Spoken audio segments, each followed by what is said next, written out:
We were specially trained soldiers from one of Canada's greatest regiments, the Black Watch. My body does not carry normal blood. It's Black Watch blood. Surviving impossible odds. We had the highest casualty list of any battalion. We were the battalion's top snipers. There's less than 50 of us left, but there are 4 snipers.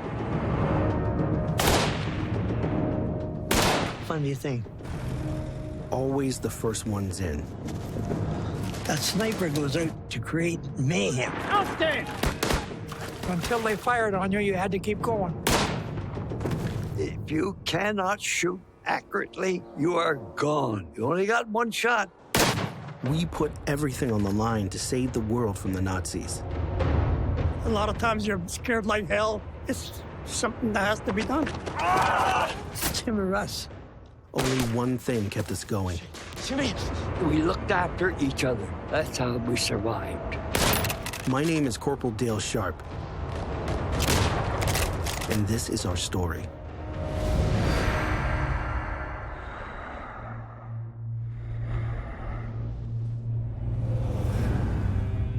It was the summer of '44, a month after D-Day. The Nazis had taken over Europe, and they weren't giving it back as easy as we'd hoped. No sooner had the Black Watch landed, and we were sent in 20 miles to knock the Germans off of Verrières Ridge. But they were waiting for us, with everything they had.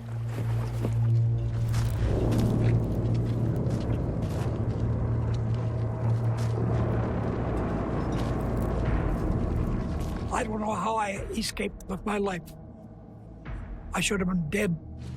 I'll never forget that. Never forget that.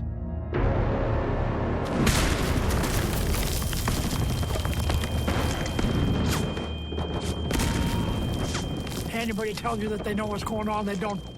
They're not telling the truth. What I'm telling you is the truth. You don't know what's going on. Guys could be getting killed 30 feet away. You don't see them. You don't care about them. You're talking about yourself.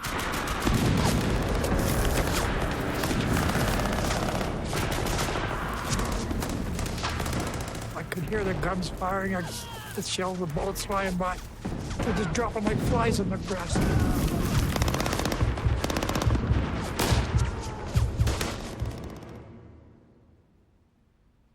It was bad.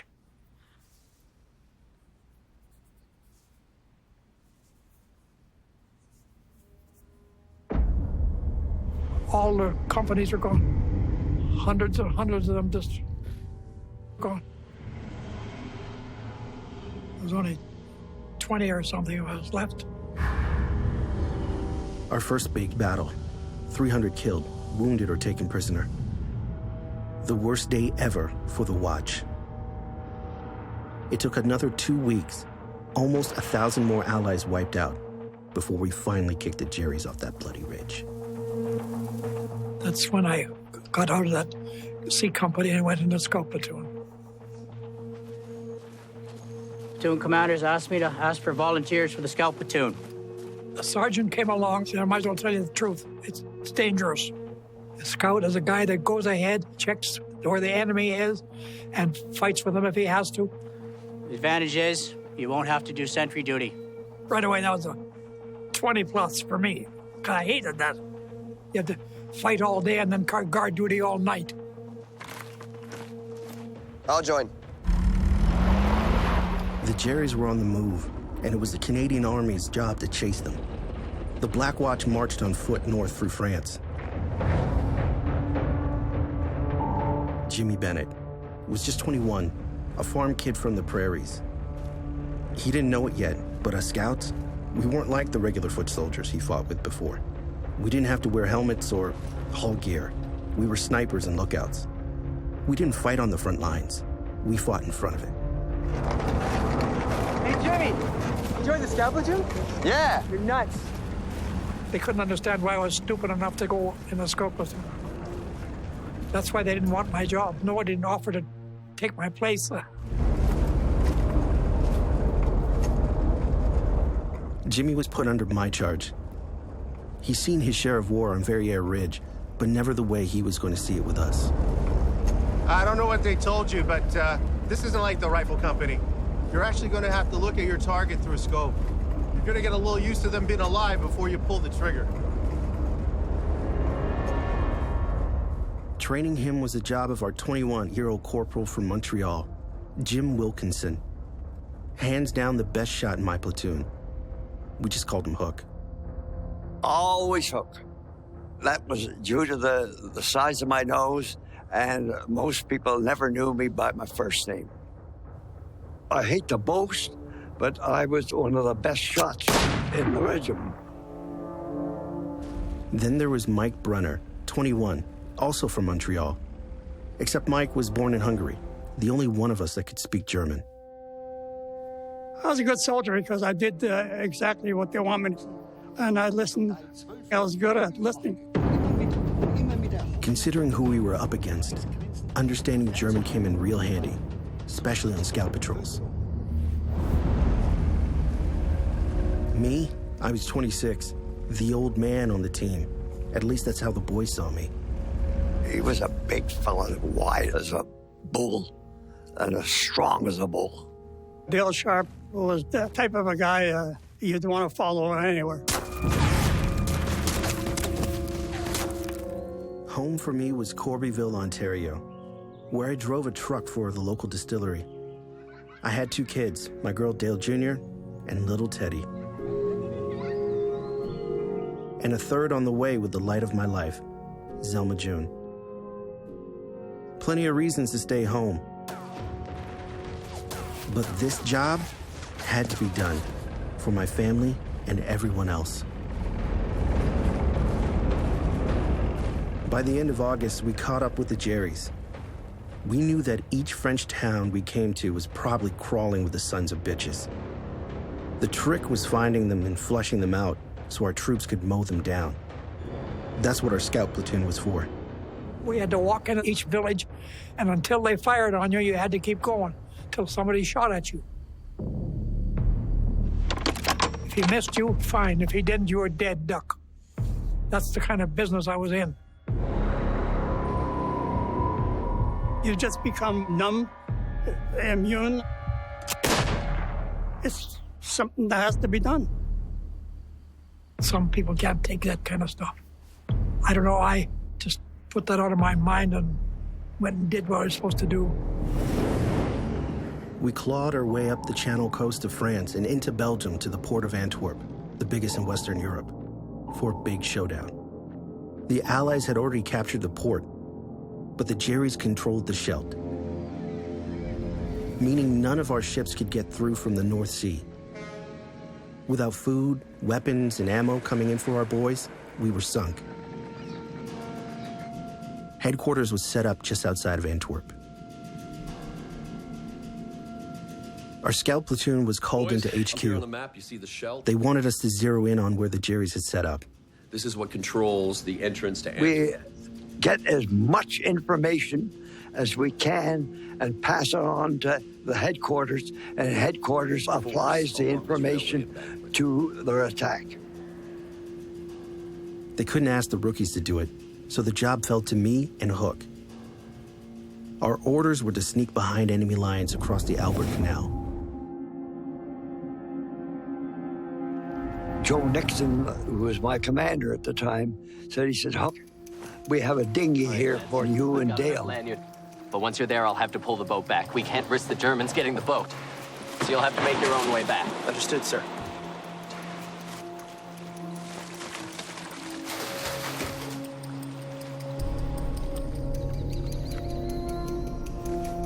We get to this small cluster of trees. There's a German standing guard duty. I said, Dale, we got to take this son of a gun out. I can jump them, and you stab him.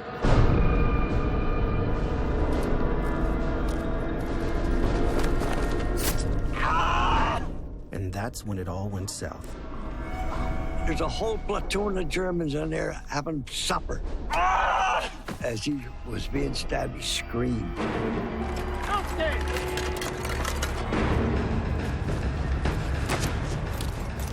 said to Dale, you better start taking off your boots and a few other pieces of clothing, because we got to swim across this Lincoln Albert Canal. Outstand! Jesus, Dale, the boat's still. Just get in! Get in! Now we were just trying to get out alive. We got to the embankment, and lo and behold, the dinghy was still there. The rope they used was too short to pull it back. Good Lord is looking after us. The next couple of nights with more scouting, we started to get a pretty good picture of where the Jerrys were set up along the Scheldt. They were everywhere.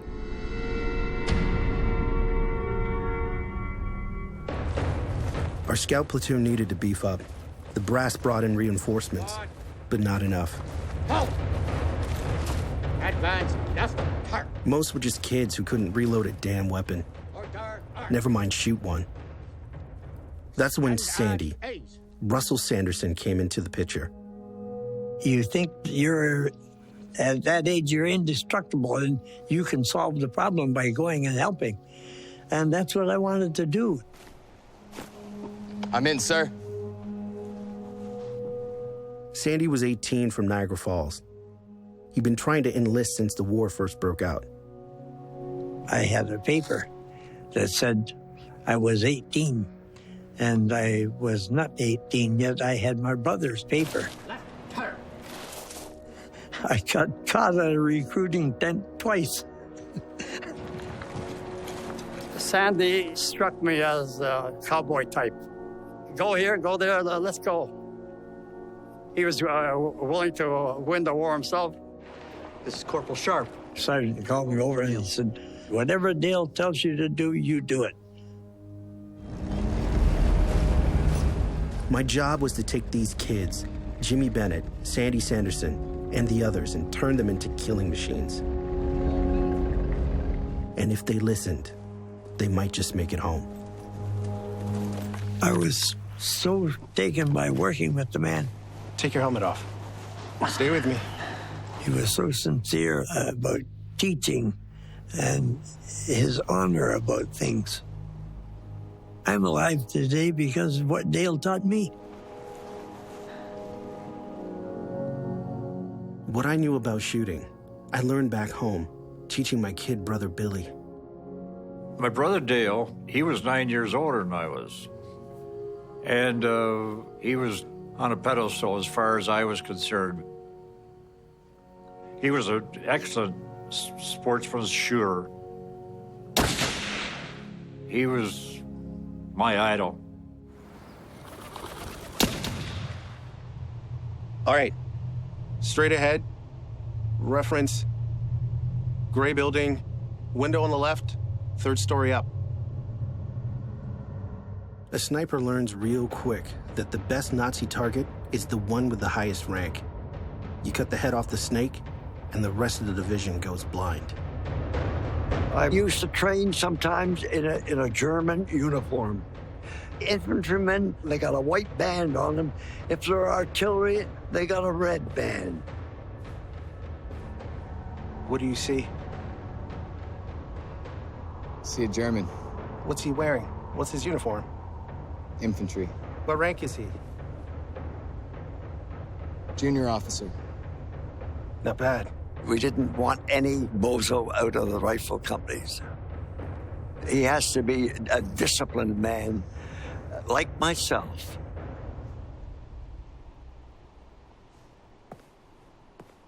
All right, so use a sling as a brace. So put your arm through there. Sit. But spotting a Jerry is only half the job. Deep in the shoulder. See that battle right there? If you cannot shoot accurately, you are gone. Your focus is on your breathing. You only got one shot. Deep breath in. I was good with a rifle, yes. Half out. I had a telescope on it. Squeeze that trigger. You could pretty well hit a guy at 300 yards in the head and no trouble at all. How'd I do, Hook? See you do it again. All the training in the world can only take you so far. Where are we going, Dale? Find out when we get there. Stay quiet. He takes me over to a place way out, away from our guys. laying down it along the river.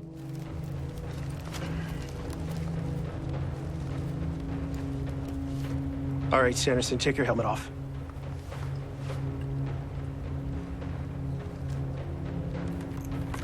Take up your sight picture. My 12 o'clock. Look for the broken tree. We weren't here to shoot bottles or paper targets. And there's Jerry's on the other side of the river. Take up your sight picture, Sanderson. Look through the sights, Sanderson. You don't know how a guy is going to react till you try him. All right. Don't worry about the other guy. Just worry about the one. It's going to be him or you.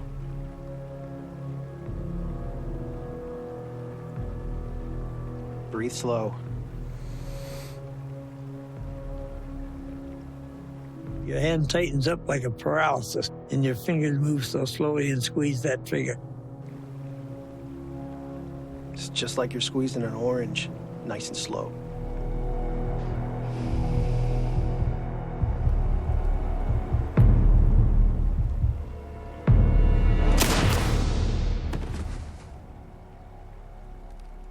And you see that poor beggar go down, and you know, there's my first one. It's sad to say that we have to become used to this sort of thing, but it's a necessity. Stop counting now. Stop after one. It's a damn war, and we didn't start it, and it had to be ended. So you do the job. Sanderson, we're leaving.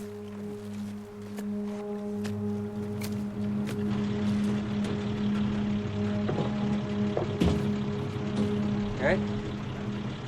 Glad to have you, Sandy. We had our team.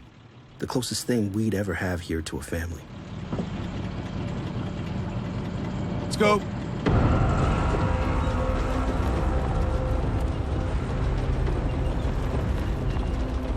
We were sent out to the town of Wilmington, just over a mile from the front. The Jerrys had just been chased out. For 4 years, the people here had been beaten down, nearly starved to death. But now, they were finally free. That's when we came across something we thought we'd never see in this whole hellhole of a war. Ice cream. Goeiedag. Goeiedag. Ijsjes? Ah, The guy who ran the place hadn't seen milk in 3 years. Then somewhere, he found this farmer and his cow. Now he was getting milk smuggled in.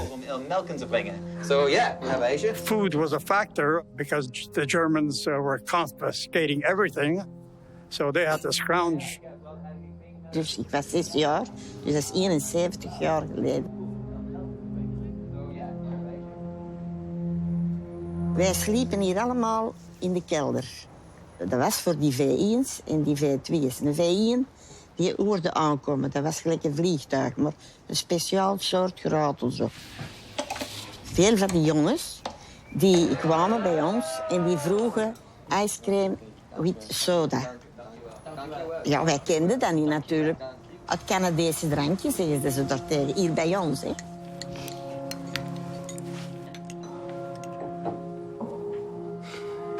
Right, fellas. Black watch. Black watch. Black watch. Black watch.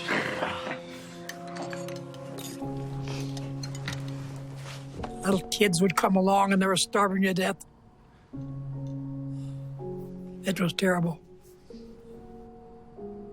They just kept getting skinnier and thinner and thinner. And there was nothing you could do.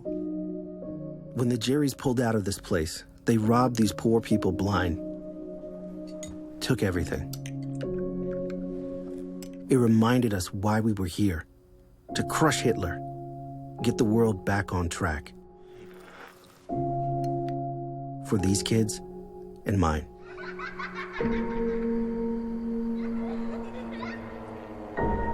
Dan werd er ook een liedje gezongen. Ik ken dan nog een paar regeltjes van buiten. You put your left hand in, your left hand out, your left hand in, and you shake the ollie boat. You do the okey cokey and you turn around.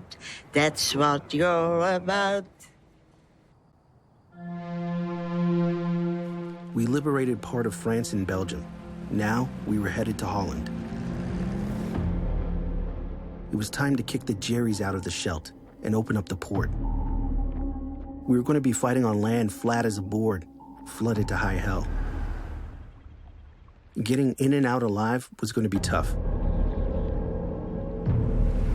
Our scout patrols became more important than ever and more dangerous.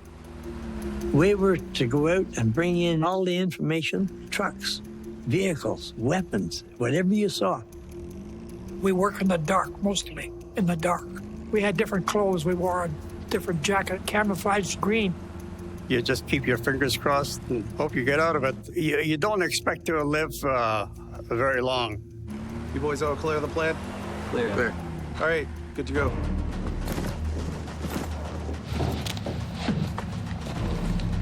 Lads, out of the truck!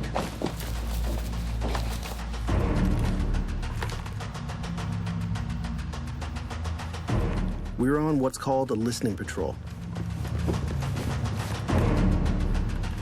Get as close to the enemy and be in a hidden position.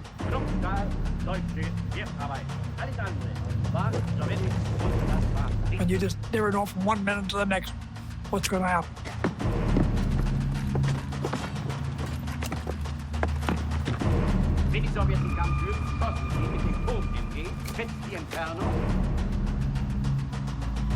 Going out on a listening patrol was absolutely miserable. You don't know whether you're walking into an inferno of guns.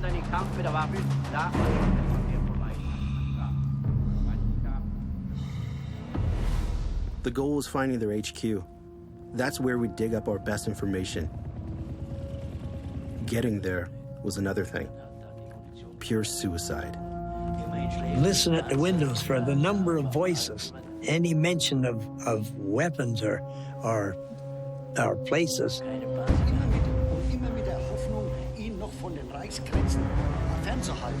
We have a major and a first officer.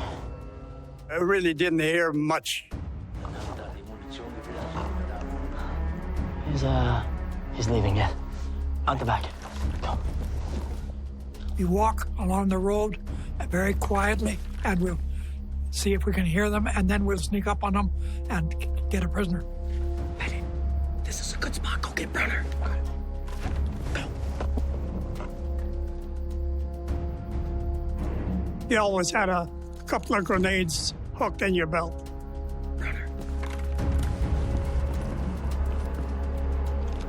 You get close enough to him and you'll say, halt, and he halts, or he lays on the ground dead.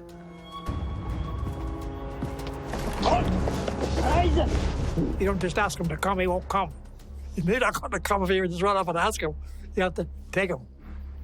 Take him back and they'll interrogate him. England and the swinehund.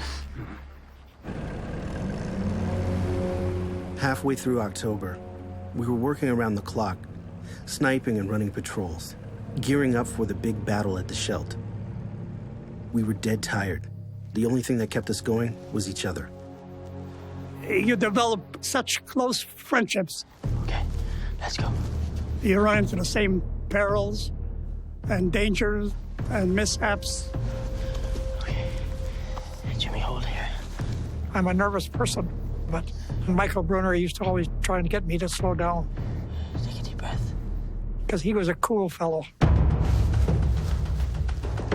You're going out and a lot of times you're scared like hell.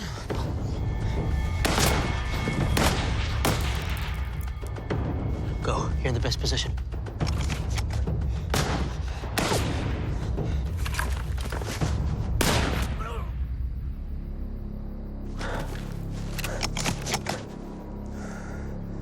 We're clear.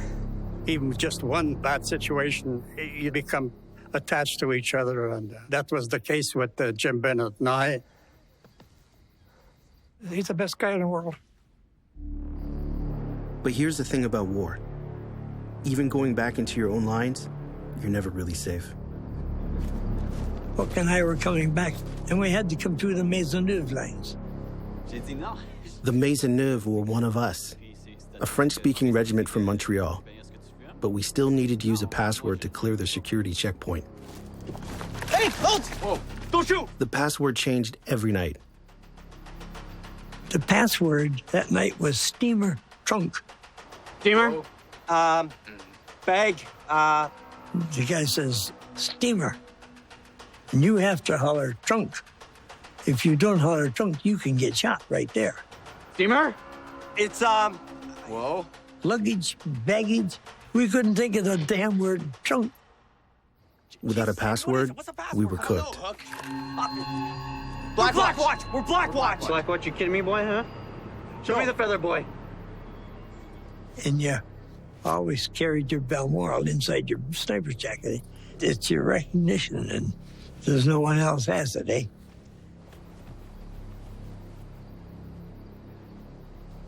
The feather. Come closer. There's a feather, boy. See, Maisie? That's our feather. Black Watch.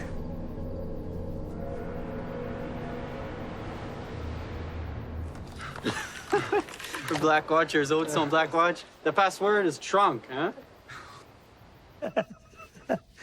You can go past. You can go past. Thought you were gonna shoot us. But if we knew what was waiting for us around the corner, none of us would have been laughing.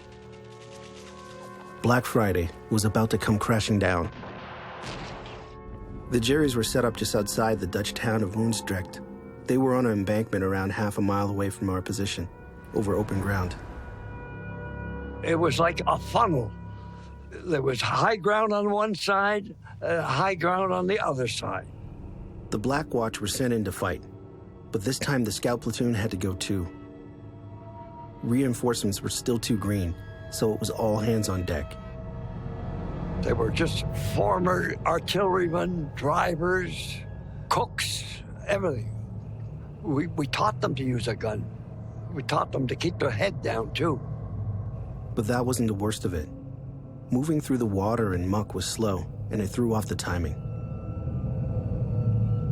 The whole countryside was flooded because the Germans had bombed and opened up the dikes. Once we finally got there, we waited for what seemed like forever. It was supposed to go in at 5:30 in the morning. And when it come time to move in and across that bloody great open field, it was 6:30. And it was crack of dawn. It was first light. There's a big difference between last dark and first light. And you can see everything that moves, eh? We went out there and it was murder. We were up against German paratroopers, and they could fight like all hell. Every time we'd move, we'd get a mortar or a rifle fire.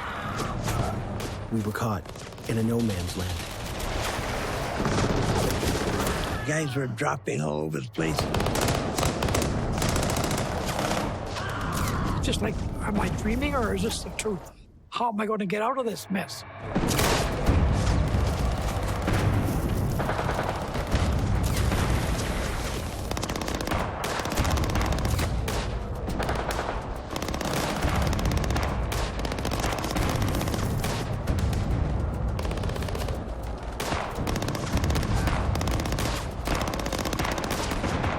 It was a black day for the Black Watch again.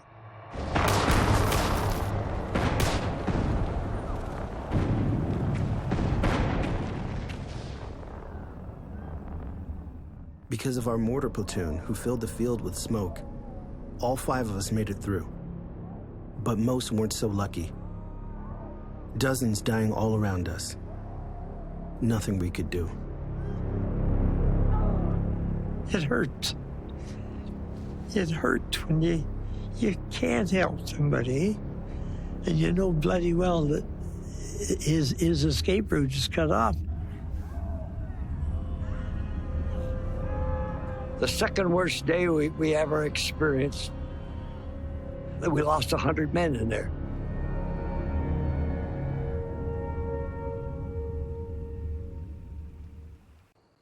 Now we were mad as hell. We turned it up a notch or two. Whenever the Germans wanted to fight, we fought them. We just kept pushing them harder and harder. We ramped up our sniper patrols. Our boys fought hard. We took back the Scheldt. One flooded field, one tiny town at a time. It was a sense you could almost taste it. Hitler's luck was finally running out. With each Dutch town we freed, we rounded up prisoners and snagged souvenirs for good measure. As we went through, I found the swastika. It was a little trophy of the war, a little souvenir. Having fun yet? And you just stood a little taller. Making a little show of it, too. After what we'd been through, you couldn't blame us for wanting to rub their faces in it. One way or another, the war had to end, and us would be there to see it. We moved northwest to the Dutch town of Goos. We needed to know if it was safe to bring in the battalion. Were there any Jerrys still crawling around somewhere? That's when we sent in Hook. I was the first Allied soldier in Goos. I was on patrol, a one-man patrol, all by myself. It was a very, very strange day.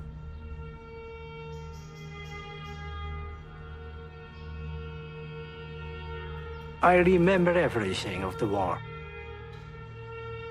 Everything, and the liberation. On the day of the liberation, there came a man in clothes that I did not know, and something on his head. That was the first Canadian soldier that I saw.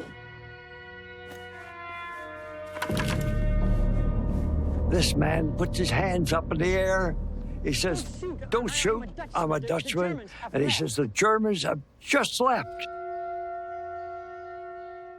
We chased off the Jerrys and freed a town that, for the last 4 years, lived under the dirty boot of the Nazis. War is strange. One day, you're burying your best friend. The next, you're setting hundreds of total strangers free. They're sure glad to see the last of the Germans. My mother cried out, "That are the liberators, that are the liberators, we are free, we are free." Even flags came on the frontier of the houses that we have not seen in 4.5 years.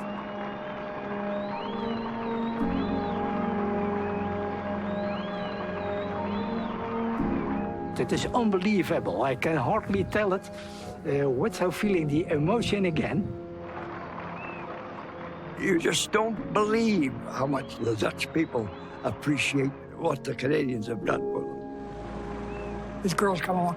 I said, "Mike, you can speak Dutch?" He said, "Yeah." I said, "This is a nice little girl.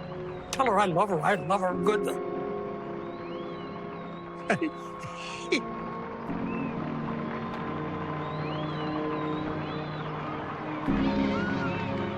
From Goes, we headed east towards the German border. We knew that if this war didn't end by Christmas, we'd have to bust into Germany and crush the enemy in its own backyard. But the winter of '44 was brutal. Cold as hell. Canadian cold. Everyone was pretty beat up. To make a final push into Deutschland, the Black Watch needed to recharge. The brass put us up in a small Dutch town of Koik, a few miles from the German border. The Jerrys on one side of the Maas River, us on the other. Bunking up with locals was a nice break from sleeping on the ground. When we were in Koik, Jim and I wound up in this house with a real elderly couple. They slept in the basement while us lucky guys, we slept in their bedrooms. Every time we woke up in the morning, our boots were polished, greased, and everything. She washed our shirts at night and hung them all dried out in the morning. We got up, our shirt was all washed and dry. In the 10 months that I was in the front lines, that's the only time I was in a bed. It was Christmas, and for the first time in a long time, we almost felt normal. There was a cafe in the town of Kirk, and there was a middle-aged lady, and she had 2 daughters. I always liked girls. I'm not going to go into that, though. Jimmy, he was trying to tell her different things, and I had to sort of interpret for him. Whatever he said, I wouldn't say. I always thought of him, the Dean Martin type. Dark, good-looking. He used to say, how come you get all the girls? He just met the girl, and he's already told her, I love you. I was young then.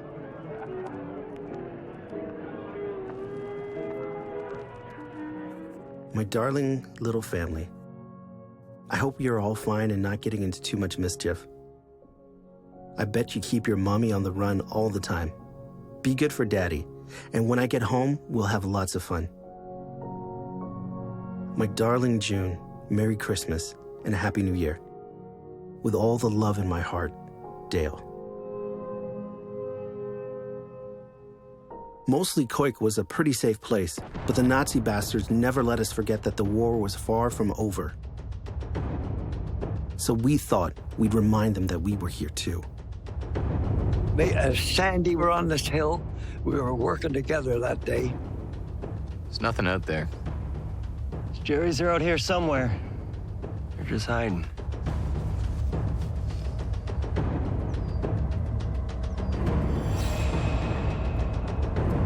Jesus, look at that Jerry. That son of a gun's watching us, Jim.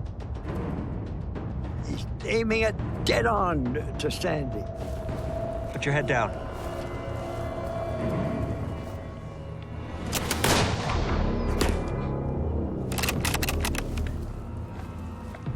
Killed him dead or a doornail. I thanked them profusely. Sorry, Davey. Sorry. We looked after each other. That's how we survived. Word came down from HQ to get ready to push into Germany. But first, our platoon was asked to scout ahead, see what we could find. Dale Sharp and I were assigned to see if we can get some information such as capture a prisoner or prisoners. We got into a farmyard, which was actually on the German side. I see a body. We get closer and closer, and he doesn't move, nothing. I go to put my hand on him. Don't. Could be booby-trapped. Oh, they booby-trapped their mother if they had a chance.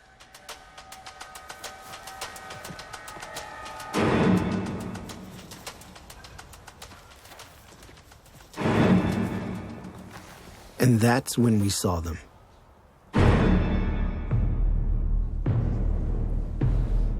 Two Germans.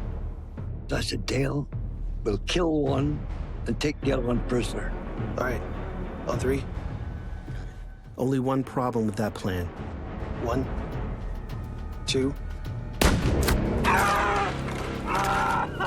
I took the second one in the patella in my knee. Oh, I said, I can't move, Dale. I said, I'm done. Dale was able to drive off these 2 guys in the back.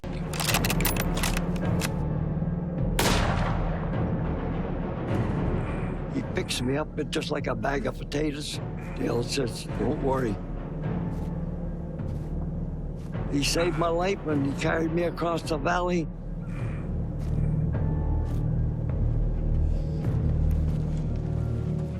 You're doing real good, Hook.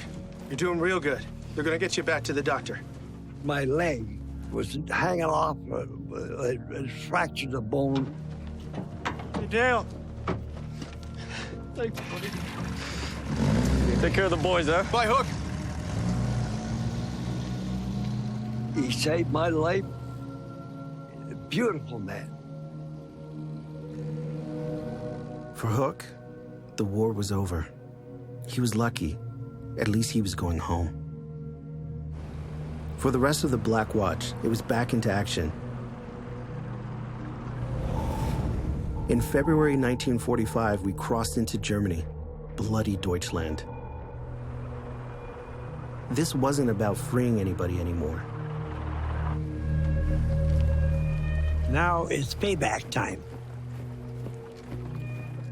Retaliation? You're damn right, retaliation. They started the thing, and somebody's got to pay the bill. We observed the engineers going in and knocking the houses down with bulldozers and just blow them all to the devil. It wasn't pretty, but it was necessary. It was necessary. They had to be taught a lesson. But in this Reichswald forest, the enemy had home field advantage. There were booby traps, landmines, and machine gun nests. Our job was to clear the way for our boys.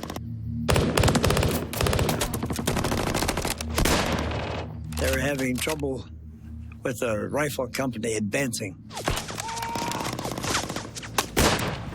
And each time they showed themselves at one end of the company,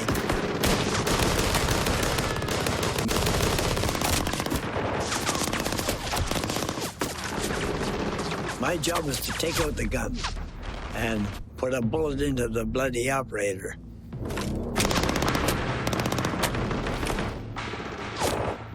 I could tell he was going to take out the rifle company. The rifle company men started to move, and he let go a blast of about 5 or 6 rounds.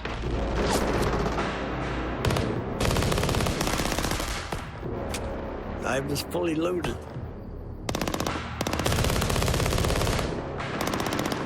I had a bead right above his right ear.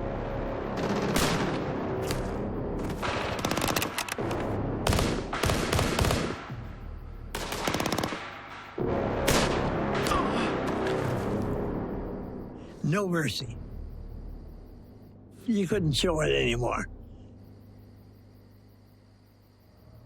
By the first week of April, we chased the Jerrys across the Rhine and pushed north back into Holland, near the town of Lauren. We set up camp near their main line, just outside of town. We could finally see the light at the end of the tunnel. We had those dirty Nazis right where we wanted them, against the ropes. But sometimes, it's just a question of being at the wrong place at the wrong time.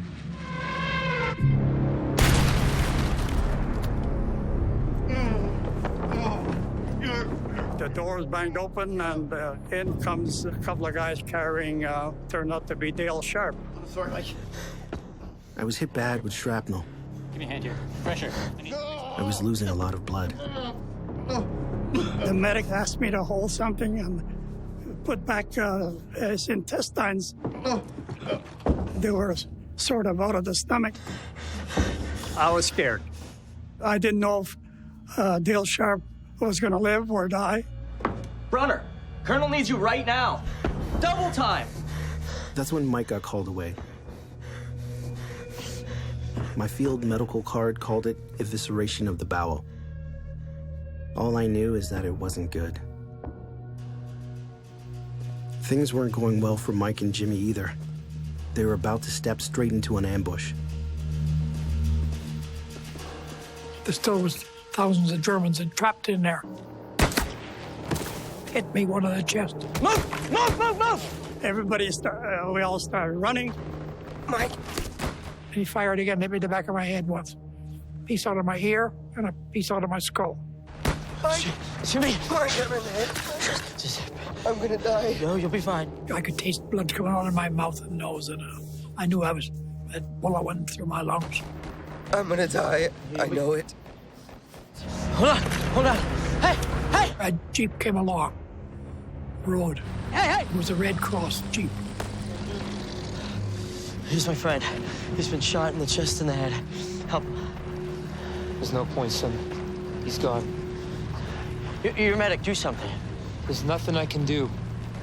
And I said, God damn it, the guy's shot. Do something. If you know what's good for you, you'll put him on your Jeep. I think he'd have shot him sure as hell.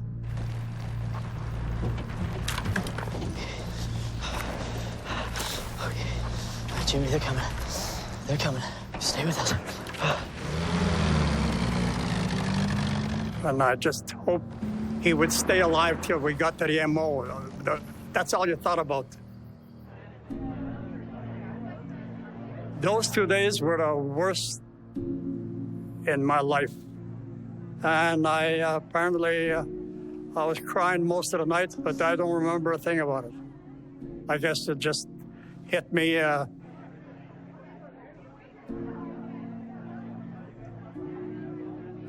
That was the first time I cried for anything.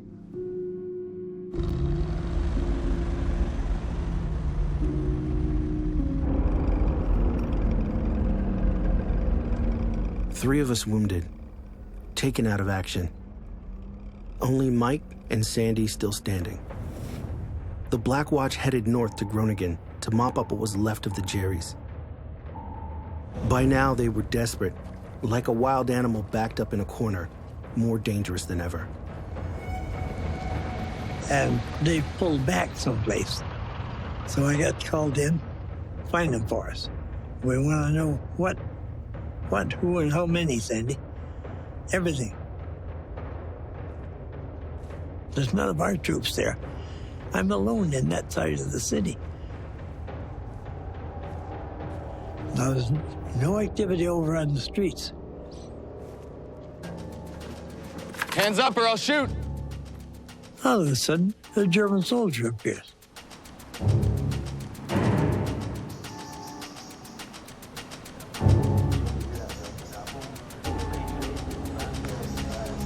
Nummer 1 kwam, nummer 2 kwam, nummer 3 kwam. En zo een heel rijtje Duitsers die kwamen tevoorschijn. I figured about 20, just over, maybe 20, 25 or so. Okay, lads. Get those brain guns to the front. Let's go. And I'm cursing. I'm like, get that machine gun over there. Put that brain gun there. You guys, go that way.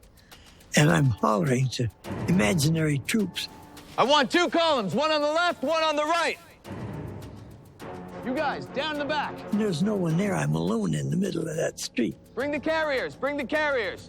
I was absolutely bluffing. Drop your weapons. And I thought, you're going to get it right now. Let's go. And they put their weapons on the ground.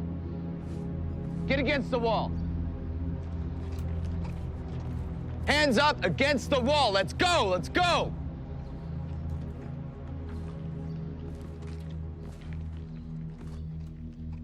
Zo is het gebeurd. Echt waar, hoor. Echt waar. Voor ons was hij dus wel een held. Stond hij oog in oog met een Duitser. Die Duitsers, die pikten alles in van ons.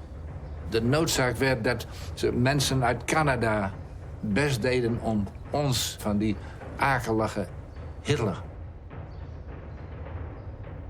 Ik dank ze nog steeds voor al wat ze gedaan hebben, hun leven geriskeerd. Dank jullie wel. Keep moving, let's go. I lined them up in 3 in the street. Let's go, move! Oh, yeah. 2 days later, We drove every last stinking Jerry out of Groningen. For Sandy, it was time to celebrate, and he found just the right thing.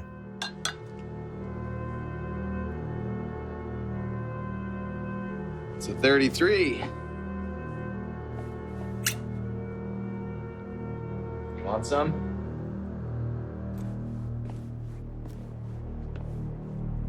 But the party didn't last too long.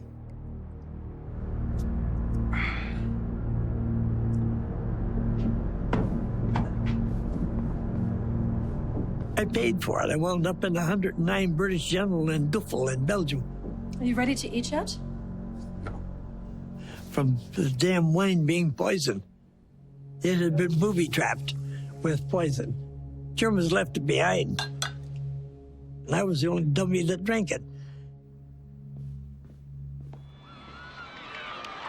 On May 5th, 1945, 19 days after Sandy drank the bad wine, Germany finally surrendered. And now, the lucky ones were going home. But not me. I was never going home again.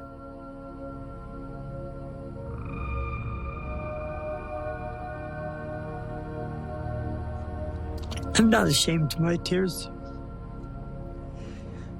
He was a good man. Good man. Many good men went, but Dale Sharp he was an exception. Oh, I'm going to cry. Yes, it's so tragic. I can't tell you any more about him.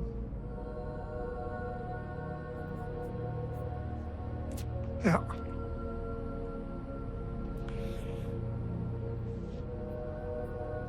And he had his mustache. That's where this come from. I idolized Dale.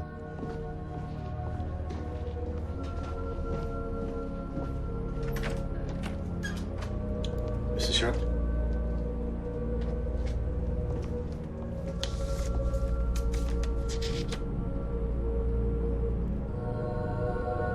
I can remember my mother being very sad, crying a lot. I had an empty feeling after I realized what had happened. I literally walked around, I think, for a few days, just kind of in a fog. I didn't know if I was coming or going, what was happening with me. I was so mixed up inside to think that I'd never see him again.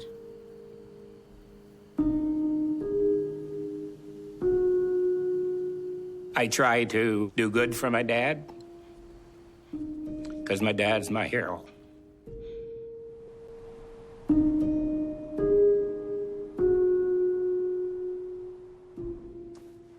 I've never been to Holland. It's one of the most important things in my life. I've always wanted to be here and see this, never thought I would. Once I get to touch his headstone, I'll probably feel a real strong connection.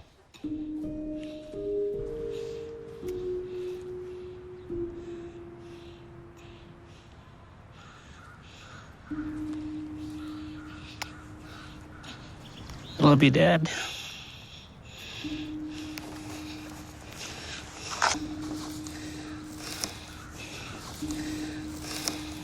You've always been my hero.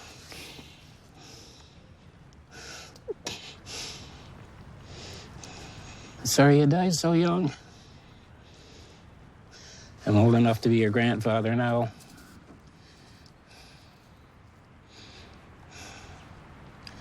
Rest in peace.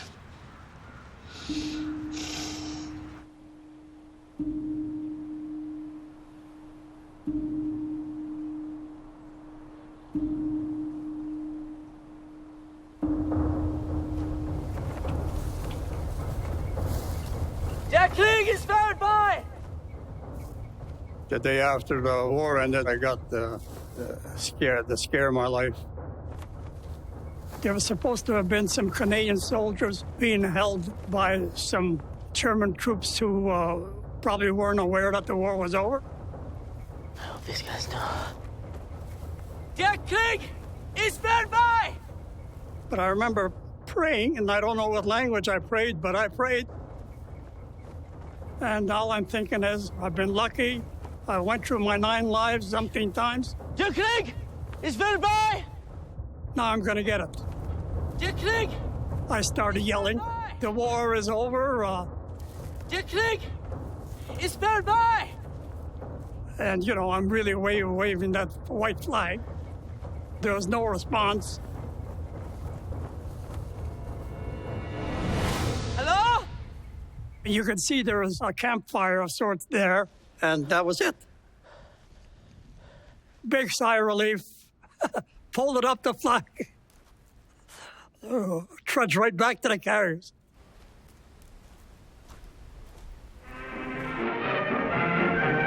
To their home city of Montreal, the Black Watch of Canada returned to receive a grand ticker-tape welcome.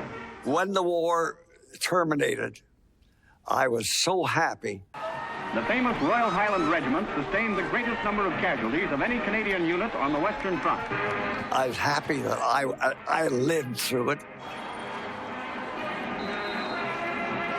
It was a relief. The killing was over. The nurses come through, and we all got a quart bottle of Younger's Ale.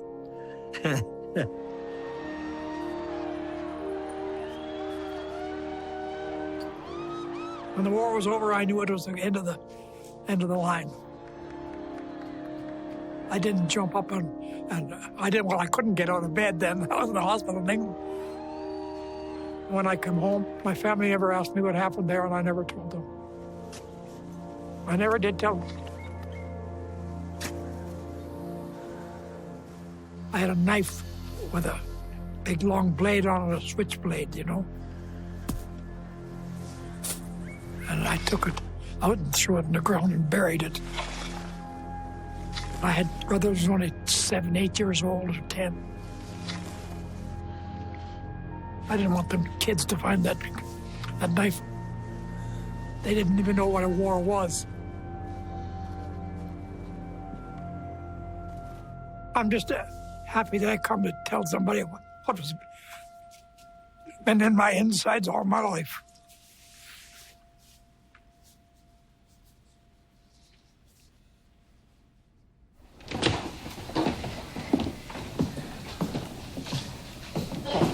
Oh, Sandy. There's old bugger. Jimmy. The Black Watch is my life. Come here, you old bugger. My body does not carry normal blood. It's Black Watch blood. Long time, Sandy. Wow. For Christ's sake, how you doing, Mike? Christ. Wow. Oh, good to see you. Overall, that's the best thing that ever happened to me, being assigned to the Black Watch. Just to be alive. Oh, Sandy. I'm very proud of being a Black Watch. God, it's good to see you, buddy. Like you say, as long as you wake up. Yeah. We're on the right side of the grass, those old buggers. I'm very proud. And here we are, we're still here, goddamn it. Old buggers. I end every conversation, every phone call. I love you, Jim. I love you too, Sandy. But I sure as hell wish Dale and Jimmy Bennett were here. I love that guy. We kept each other alive and we did our job. We did our job. And I'm damn proud of it.